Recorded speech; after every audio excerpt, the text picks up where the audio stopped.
Welcome back, guys. In the upcoming tutorials, I'm going to be going over tools that are not yet so well known. I recently went to a Kubernetes conference in San Diego and I had the best time. I recommend that you do go. However, if you're already well informed with like some of the tools that are out there, you're up to date with all of them.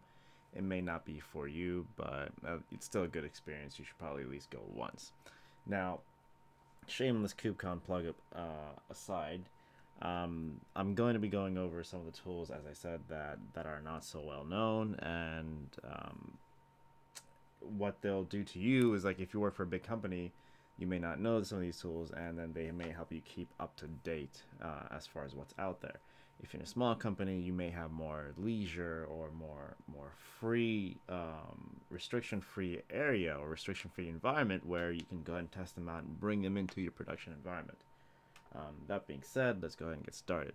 So Pulumi here is an open source infrastructure as code management tool, and it's basically the same thing as Terraform, except for one key difference, where Terraform is written on the HCL language, and the HCL language basically templates over the SDKs that they're going into. For example, if you're writing in for AWS specifically, then there's going to go the HCL language converts into the Go language that they use underneath the Go SDK for AWS.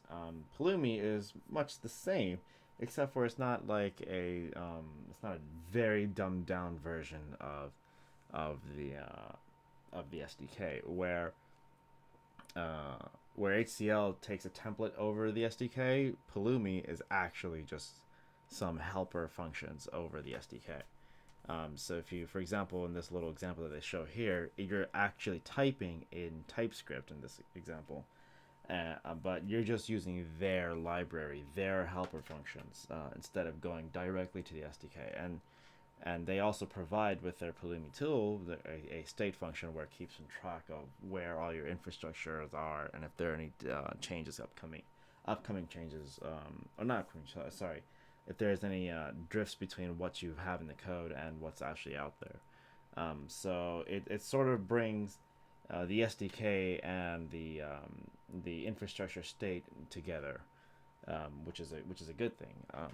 They now I'm gonna be going over this little tool. However, I do have an issue, and my issue is that I'm not particularly good with JavaScript. JavaScript is one of the languages that I've actually avoided forever. I started out with Python, I went to Golang, and I did a little bit of C++, but I vehemently avoid JavaScript and any form of JavaScript. Now, I know Pulumi supports Go. However, right now, if you look at the docs, the excuse me, the the Go SDK or the Go documents aren't quite there, and because the Go documents aren't there, I can't really use it. But it does apparently support Go, and that's all we can basically go from there. So what I'm going to be doing is that I'm going to be learning TypeScript as I do this. So I welcome all of you to join me into learning TypeScript while demonstrating Pulumi. I'll see you guys in the next video. Thank you.